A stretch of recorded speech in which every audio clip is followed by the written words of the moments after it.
बिस्मिल्लाहिर्रहमानिर्रहीम। आज हम पढ़ रहे हैं प्रेजेंट परफेक्ट टेंस। ठीक, इसको मैं रिवाइज कर दूं। प्रेजेंट परफेक्ट टेंस, इसको आपने जूम करना बेटा।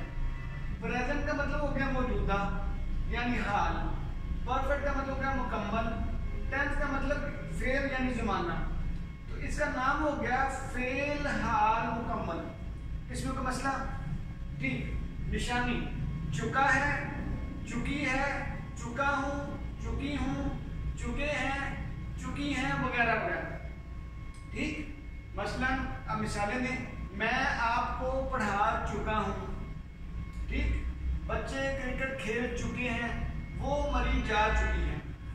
फार्मूला देखिएगा इसका, सब्जेक्ट हैज या हैव के बाद वर्ब की थर्ड फॉर्म प्लस ऑब्जेक्ट। ठीक, अब हैव कहां पे आना है, इधर देखिएगा। हैव आएगा I have, we have, you have, they have या ज्यादा नामों के साथ। इससे हैज आएगा he has, she has, it has और हैदर हैज।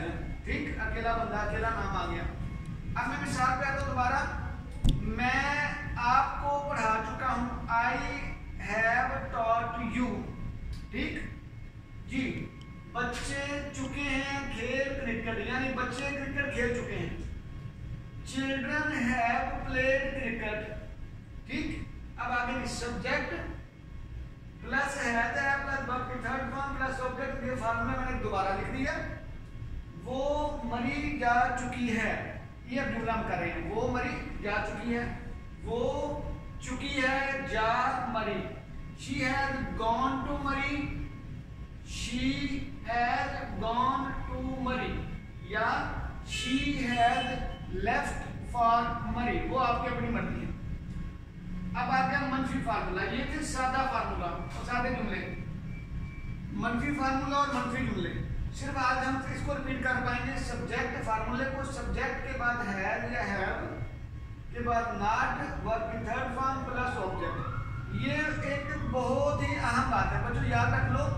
हमेशा नॉट अपने मेन हेल्पिंग वर्ब के बाद लगाना है। हेल्पिंग वर्ब के बाद आएगा सब्जेक्ट हैज और हैव के बाद नॉट प्लस वर्ब की first form third form plus object. ठीक, ये हो गया जी, जुदा करना।